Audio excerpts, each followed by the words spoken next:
시편 133편 1절 말씀 우리 함께 읽겠습니다. 시작.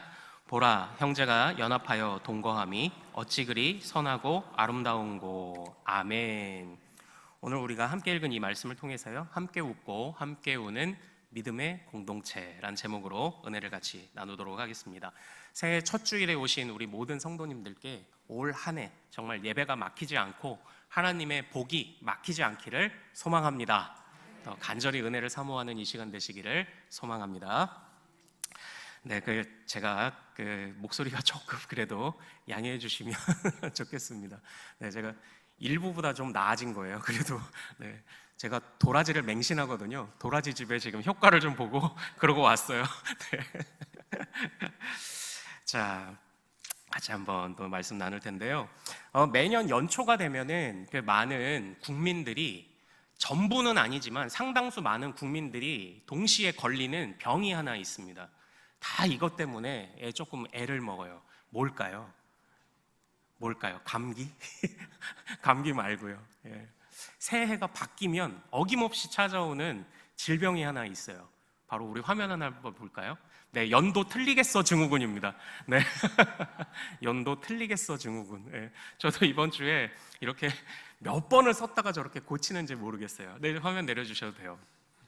그래도 우리는 알죠. 시간이 좀 지나면 금방 적응이 될 거다라는 걸 우리 알고 있지 않습니까? 마찬가지로 올해 우리 교회도요, 이런저런 변화들이 있습니다. 그 변화들이 당장에는 조금 안 맞는 옷을 입은 것 같은 느낌이라든지 어색한 느낌이 있을 수 있어요. 그러나 시간이 지나면 금방 또 적응이 됩니다. 주보가 바뀌었네? 또 어떻게 바뀌었네? 뭐 바뀌었네? 많은 것들 생각하실 수 있는데, 그래도 우리는 또 금방 익숙해질 것이고요. 그리고 익숙해져야만 합니다. 저는 그런 차원에서 한 가지 오늘 더 우리 사랑하는 성도님들께 좀 부탁드리고 싶은 게 있습니다. 우리 교회가 올해 추구하고 나가는 새로운 방향성에도 같이 익숙해지시고 좀 동참해 주시기를 부탁드리는 거예요. 올해 우리의 방향성이 뭔가요? 위에도 있고 이제 아래도 있죠. 우리 위에 보고 한번 읽어볼까요? 시작. 함께 웃고 함께 우는 믿음의 공동체. 네, 바로 그것입니다. 함께 웃고 함께 우는 믿음의 공동체. 하나님께서는요, 큰 교회는 큰 교회 나름대로, 작은 교회는 작은 교회 나름대로 나름의 다 사명을 부여하셨습니다. 그래서 작은 교회가 큰 교회 따라갈 것도 아니에요. 그렇다고 큰 교회가 작은 교회 따라갈 것도 아닙니다. 각자에게 맡기신 사명들이 있어요. 그렇다면 우리가 감당해야 되는 사명은 어떤 것일까요? 그래도 이 본당을, 이 예배당을 건축하고 성도들이 지금까지 7, 8년여를 함께 꿈꿔왔던 우리는 그 비전이 있지 않습니까? 이 포항 땅에 정말 큰 숲이 되는 그런 교회가 되기를 바라는 마음들이 있지 않습니까? 어찌 보면 지난 우리는 이런저런 일들 가운데 어려움들 속에 그냥 잎사귀만 무성한 그런 큰숨 교회가 되었는지 모르겠습니다. 그러나 잎사귀만 무성한 게 아니라 잎사귀도 무성해서 이 포항 땅에 그늘도 드리우고 또는 꽃이 피고 열매도 맺혀서 정말 먹일 수 있는 그런 교회가 되기를 원해요. 제가 함께 웃고 함께 우는 믿음의 공동체가 우리만 지지고 볶고 잘 하자고 하는 게 아닙니다. 그런 게 아니에요. 우리 가운데 차고 넘쳐서, 그리고 우리 교회 안에서 정말 은혜롭고 우리 교회를 사랑하고, 그러면은 이제 자동적으로 어려운, 또 나랑 똑같은 어려움 겪은 사람이 있으면 아이고 나도 우리 교회 가서 마음의 위안을 얻었어 하면 데려오게도 되고 그렇게 전도도 되고 하지 않겠습니까?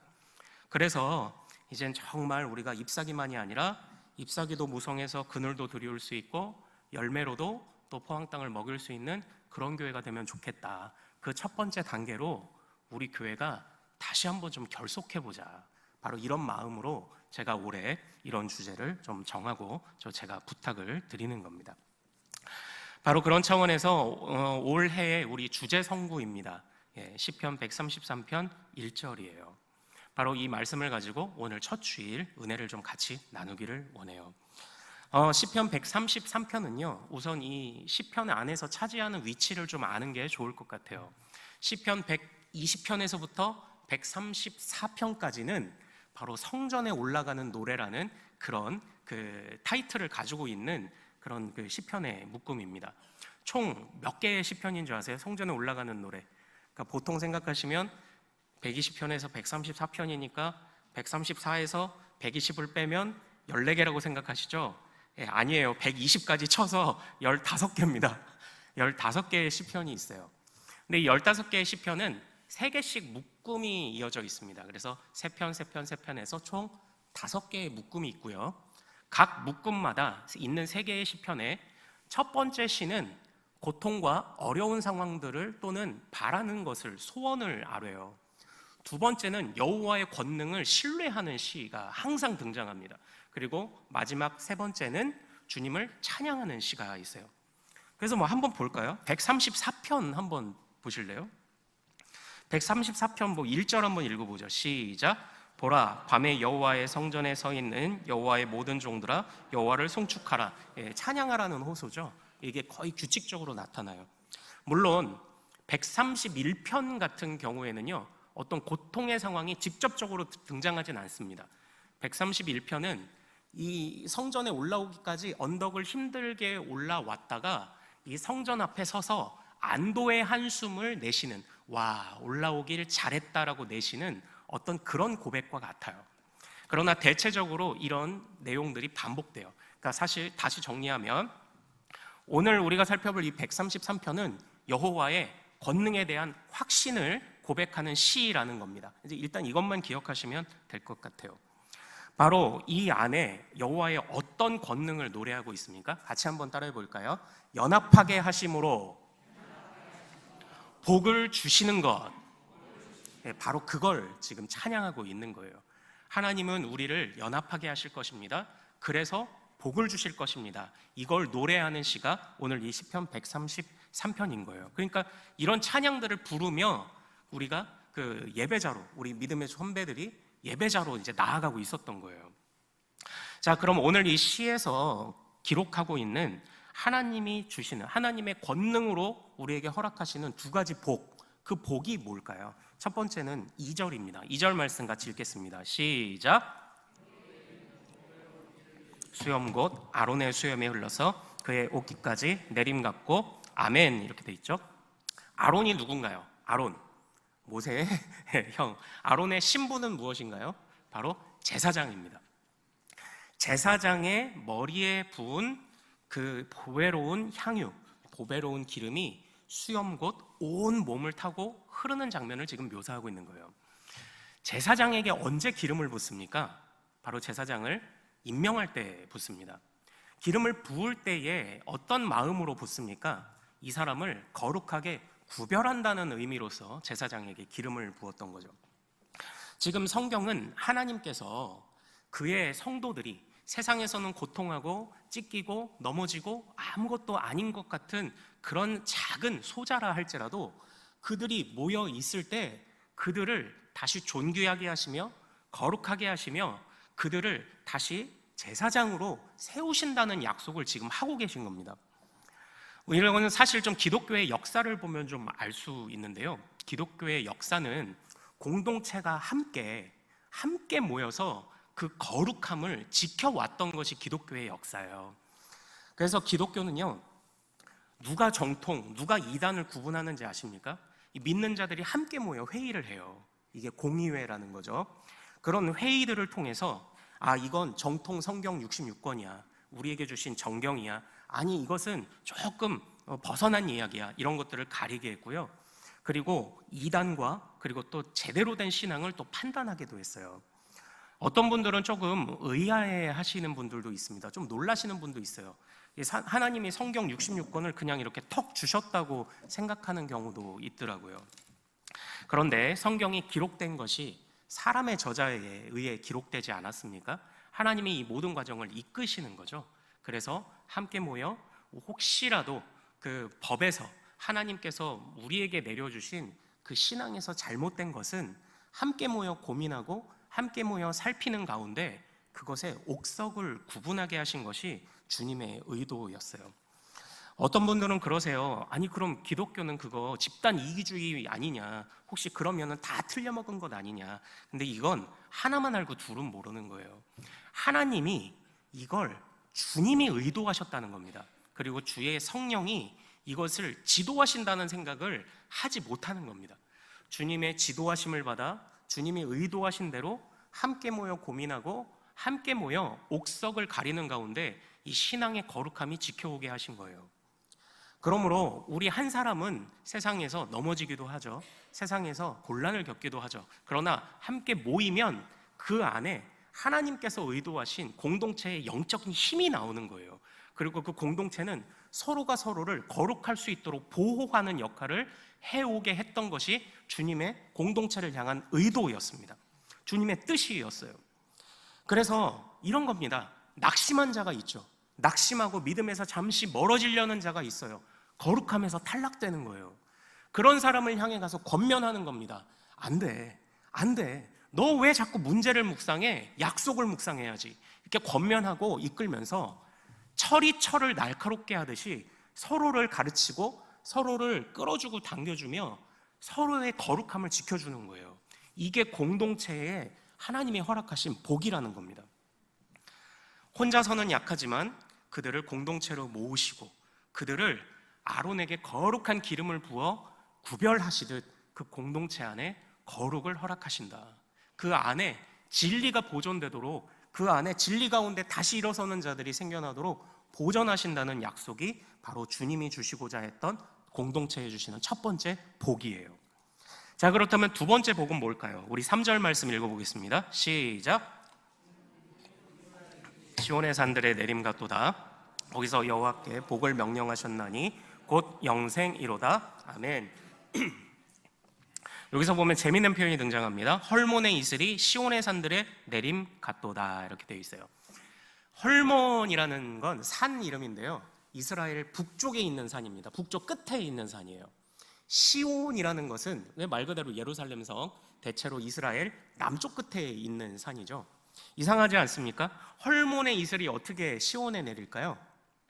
자, 여기는 헐몬산의 중요한 비밀이 하나 있어요. 헐몬산은 그 해발 고도가 한 2,700m 정도 된다고 해요. 그래서 그 정상에는 만년설이 있어요. 그러니까 그때 그 이슬방울들이 모여서 거기에 만년설을 이루고 있고, 그러면 때때로 그 만년설에서 물이 졸졸졸 흘러서 녹아서 내려오는 물이 있겠죠. 그 물이 어디로 흘러가는지 아십니까? 그게 요단강이에요. 그래서 그 요단강이 이 남쪽 남방에까지 온 이스라엘을 적시며 내려오는 겁니다. 그래서 그 땅에 젖줄이 되는 거예요. 그래서 헐몬의 이슬이 시온을 적신다는 표현이 바로 그런 겁니다. 그러니까 잘 보십시오. 이슬은 아무것도 아니에요. 그런데 이슬이 모이면 땅을 적게 만드는 거예요. 그 땅을 적게 만드는 것을 넘어 그것들이 모이면 이제 온 땅을 적시는 젖줄로서의 역할을 하게 되는 겁니다. 이게 또 공동체에게 주시는 복입니다. 우리 혼자는 아무것도 아니에요.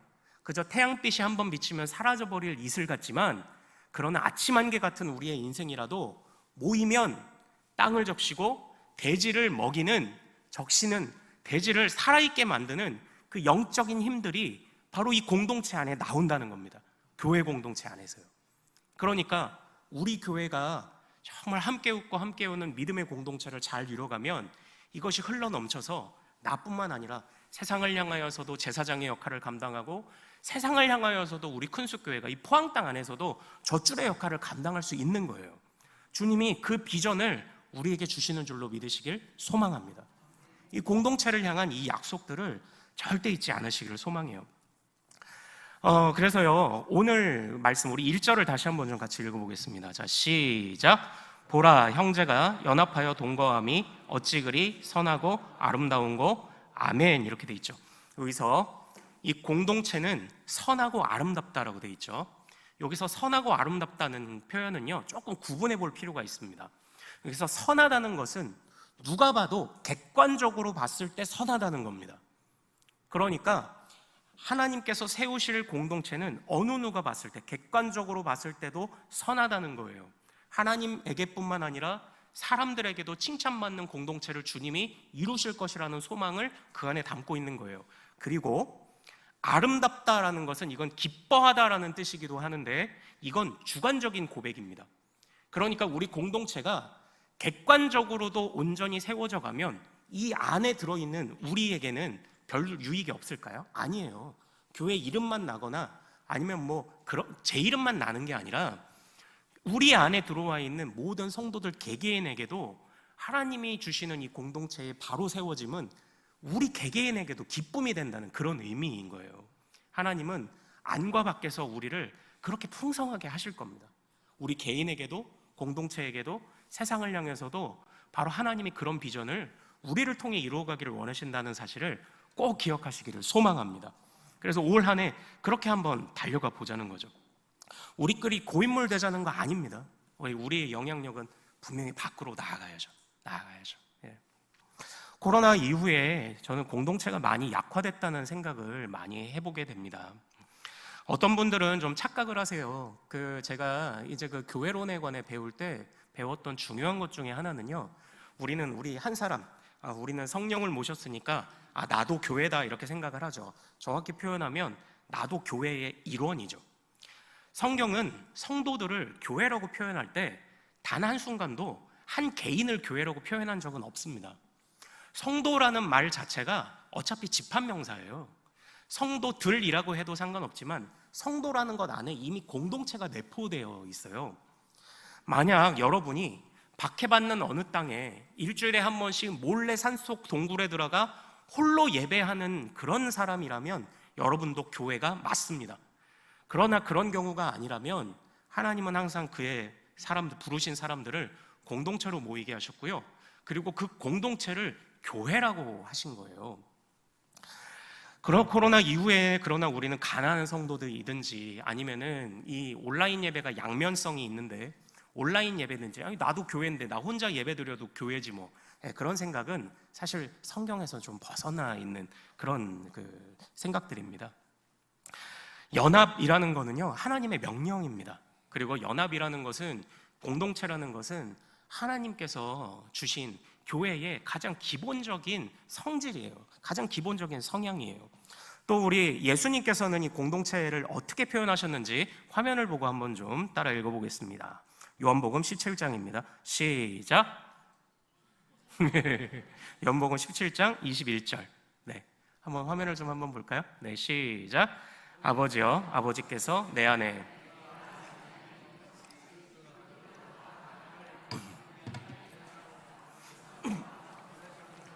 보내신 것을 믿게 하옵소서. 아멘. 예수님께서 대제사장으로서의 위대한 기도를 하시고 이제 십자가에 달려 죽으시거든요. 여기에서 주님이 구원의 목적을 말씀하셨습니다. 어떻게요?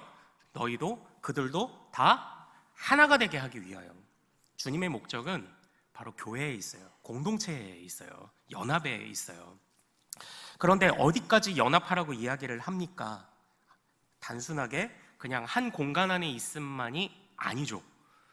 나와 아버지, 성부와 성자와 성령의 친밀한 교제와 연합함과 같이 그들도 하나됨, 이것을 주님이 지금 꿈꾸고 계시는 거죠. 그러니까 단순하게 우리가 그냥 같은 교회에 적을 두고 있다는 것에서 우리 공동체가 완성되는 게 아니에요. 한 예배당 안에 있다는 사실에서 완성되는 게 아닙니다. 진짜 함께 웃고 함께 울어야 돼요. 그래야 우리가 하나의 공동체를 이뤄갈 수 있죠. 그런데 이제 이런 말씀들을 들으면 때때로 우리 마음속에 좀 어려움이 찾아오기도 합니다. 왜냐하면 목사님, 내가 그렇게 해봤는데, 내가 저 사람도 그렇게 해봤는데 한도 끝도 없어요. 도대체 어디까지 해야 됩니까?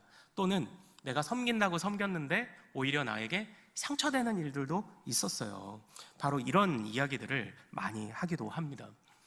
사실 보면 그렇죠. 교회 안에 오히려 많은 일을 감당하시는 분이 많이 상처받을 확률이 크죠. 안타깝죠. 예. 그럼에도 불구하고 성실하게 또 이런저런 곳에서 맡은 일들을 감당해 주시는 모든 성도님들께 그래서 정말 감사하고 또 그런 분들이 또 더 소중한 것입니다. 그러나 우리 이 연합이라는 것, 이건 주님의 명령이라고 했죠. 그리고 또 주님께서 내 이웃을 내 몸과 같이 사랑하라고 하셨잖아요. 누구 몸이요? 내 몸. 우리는 나 자신에 대해서는 굉장히 관대합니다. 이 관대함이 무한대죠. 사실 우리가 상처도 받고 마음이 쓰리고 하는 때도 있긴 하겠지만, 그러나 1차적으로 주님이 이것을 우리에게 명하셨다는 사실을 기억하는 게 중요해요. 일단은 우리가 주여 어디까지입니까? 도대체 한계가 어디까지입니까? 주여 나만 합니까? 저 사람은 안 해요? 할 수도 있죠. 네, 내가 많이 좀 받았다면 나도 공동체를 생각하며 좀 베푸십시오. 예, 그래야 돼요. 누리는 사람만 되면은 교회 안에서 진짜 공동체가 될 수 없어요. 모두가 함께 섬기는 자가 되어야 되죠. 그러나 어려움이 있더라도 그래도 첫 번째 대원칙은 그래도 나는 명령을 따라 공동체를 생각하고 명령을 따라 교회를 세우고 명령을 따라 이웃을 내 몸과 같이 사랑한다. 일단 이 명령을 기억하고 있는 게 중요해요. 이것만큼은 절대 잃어버려서는 안 되는 기본 대원칙입니다. 저는 오늘 이 말씀을 묵상하면서요, 제가 그 선한 사마리아인의 비유가 좀 생각이 났어요. 선한 사마리아인의 비유를 잘 아시죠? 한 율법 교사가 찾아왔습니다. 주님, 랍비여, 어떻게 해야 내가 영생을 얻겠습니까? 그랬더니 누가복음 10장에 주님이 이렇게 말씀하시죠. 너가 율법 교사니까 네가 잘 알 거 아니야. 율법에 뭐라고 되어 있느냐? 그랬더니 이 사람이 두 가지 사랑을 이야기를 해요. 뭐라고 이야기하죠? 먼저 하나님을 사랑하고 이웃을 사랑하는 겁니다. 이렇게 얘기를 해요. 그래, 옳도다. 그래, 옳다. 네 말이 맞다. 예수님이 이렇게 말씀하자 이 율법 교사가 자기를 옳게 보이려고 그러면 제 이웃이 누구입니까? 이렇게 물어봐요. 그러니까 이거는 몰라서 묻는 질문이 아니라 의도가 있는 질문이죠. 만약 주님이 뭐 네 주변에 좀 어려운 사람일 수 있고 헐벗고 굶주린 사람일 수 있겠지. 그러면 이 사람이 네, 제가 이미 그 일을 하고 있습니다. 이제 이렇게 말하려는 의도가 그 안에 있었던 거예요. 근데 주님은 그 이후에 웬일인지 이야기 하나를 들려주시죠. 그게 바로 선한 사마리아인의 비유 이야기예요.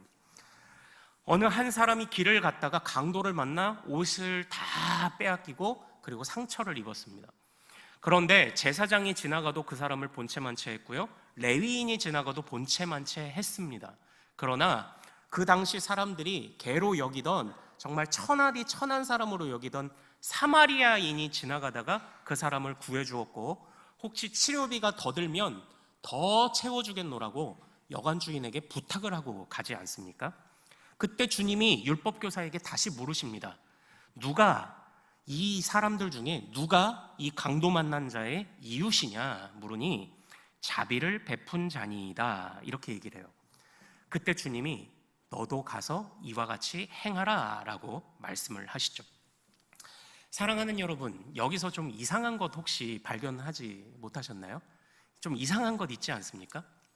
누가 내 이웃입니까? 라고 물어봤으면 이러이러한 사람이 너의 이웃이다 라고 말씀해야 정확한 답변일 텐데, 지금 주님은 저 사람에게 누가 저 사람의 이웃이냐를 지금 역으로 묻고 계시는 거예요. 그러니까 이런 겁니다. 이 사람은요, 정리하자면 나는 이미 이런저런 사람들을 도와주고 있었어요 라고 하는데 그게 아니에요. 주님의 의도는 네가 하고 싶은 사랑을 하는 게 사랑이 아니라 저 사람이 필요로 하는 것을 주는 게 사랑이라고 지금 이야기를 하고 계신 겁니다. 지금 그 이야기를 하고 계신 거예요.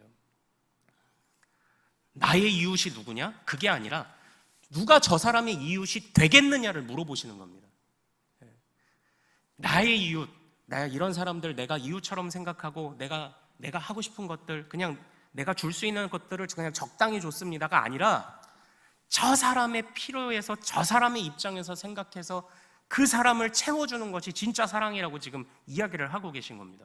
그래서 너도 가서 이와 같이 행하라고 말씀을 하신 거잖아요. 내가 주고 싶은 사랑입니까? 그 사람이 필요로 하는 사랑입니까? 거기에서 우리는 후자를 택해야 하는 거죠. 바로 이겁니다. 이거예요.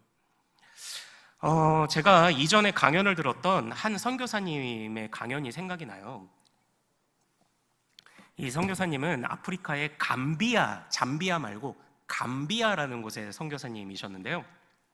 이 선교사님이 이제 때때로 옷을 이렇게 기증받아 아이들을 나눠줄 때가 있잖아요. 그런데 이제 아이들이 입고 다니는 옷을 볼 때마다 감사하기도 한데 좀 서러운 것들이 있었대요. 뭐냐면 그 아이들 옷 등에 어디 조기 축구회 뭐 이제 이런 것들이 써 있는 거죠. 그러니까 뭐 하다가 남은 옷 또는 헌 옷들을 이렇게 보내주잖아요. 그것도 감사한데 우리 애들도 새 옷 입을 수 있는데 이제 이런 생각이 드셨다는 거예요. 왜 기증은 다 헌옷이어야만 할까요? 그리고 또 하다가 도대체 어떤 옷까지 기증을 하냐면 이 아프리카 더운 나라에 그 못 사는 나라에 누군가가 스키복을 기증을 했답니다. 내가 하고 싶은 사랑을 하는 걸까요? 그 사람이 필요로 하는 사랑을 해야 되는 걸까요? 우리는 어떤 사랑을 지금 하고 있는 겁니까? 주님이 우리에게 원하시는 것은 후자죠. 그 사람이 필요로 하는 사랑, 정말 내 몸과 같이 사랑하라는 그 사랑에 우리가 한계를 두어서야 되겠습니까? 그러니까 결국 이렇게 또 정리해 볼 수 있을 것 같아요. 그러니까 나의 이웃이 누굽니까? 이런 거 저런 거 논하기 전에 일단 해봐. 일단 사랑해보고 그러고 나서 하다가 또 고민하면서 같이 또 해결하고, 또 우리도 고민되는 지점들이 있잖아요. 그 노숙자들이나 어려운 분들 오셔서 1,000원씩 주면 그거 갖고 또 술 사 먹는데, 그럼 우리 사발면으로 대체하자. 그랬더니 사람들이 와서 사발면 받아가니까 오히려 서로 좋더라. 뭐 바꿔먹기도 그렇고 하니까, 뭐 이런 것처럼 일단 그냥 한번 해보는 겁니다. 이걸 탁상공론하고 있는 게 아니라 그냥 일단 한번 해보는 겁니다. 우리 개인도 마찬가지죠. 여기저기서 그냥 이게 편할까 저게 편할까 재지 말고 눈에 보이고 주님 마음 주시면 그냥 한번 해보는 겁니다. 하다가 조금 삐걱거리고 안 되면 수정하면 되죠. 근데 일단 뛰어드는 자들이 나와야 공동체가 세워져 갈 것 아닙니까? 제가 올해 그걸 좀 부탁드리는 거예요.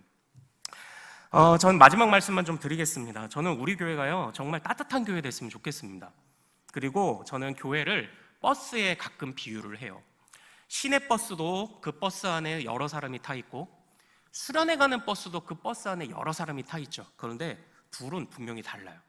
같은 공간 안에 있지만 시내버스는요 서로 목적지가 다 다릅니다. 그러나 수련회 가는 버스는 같은 공간 안에도 있고 목적도 같아요.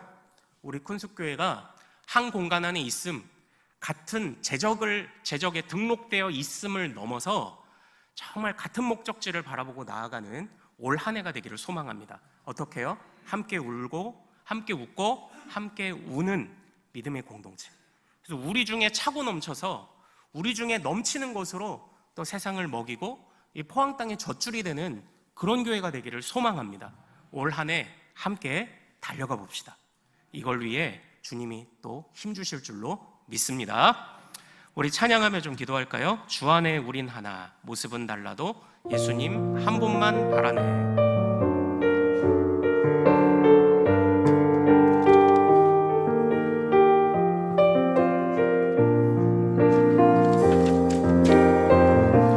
주 안에 우린 하나, 모습은 달라도 예수님 한 분만 바라네. 사랑과 선행으로 서로를 격려해 따스함으로 보듬어가리. 주님 우리 안에 함께 하시니 형제자매의 기쁨과 슬픔 느끼네. 내 안에 있는 주님 모습 보네. 그분 기뻐하시네.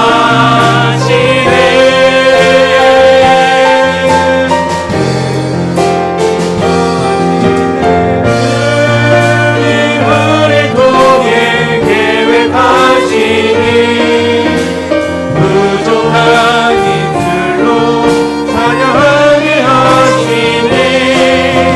주님 우리 통해 계획하시니 너를 통해 하시니. 주님 우리를 통해 계획하시니 주님 우리 통해 계획하시니 부족한 입술로 찬양하게 하시니. 주님 우리 통해 계획하시니 너를 통해 하시니 기대해. 우리 시간 같이 기도하기를 원합니다. 하나님, 우리 교회 또 또 우리 교회에 또 한 지체로 세움받은 내가 하나님 정말 모습은 다르라도 주님이 세우신 공동체를 향한 목적을 함께 따라가는 자들 되도록, 그런 우리 교회 되도록 인도하여 주시옵소서.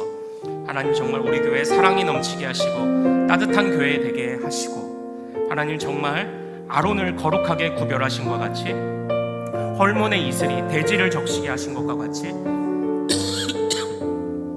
우리 공동체를 주님이 그렇게 거룩하게 지켜가실 것이요, 우리 공동체를 이 포항의 젖줄로 사용하실 줄 믿습니다. 하나님, 누가 먼저랄 것도 없이 하나님께서 마음 주시고 눈에 보이게 하시면 먼저 뛰어들어가 사랑하고 섬기는 우리 교회, 우리 모든 성도들 되도록 도와주옵소서. 우리 교회가 함께 웃고 함께 우는 믿음의 공동체요, 따뜻한 교회 될 수 있도록 인도하여 주옵소서. 우리 주여 이름 크게 한번 부르고 같이 기도하도록 하겠습니다. 주여!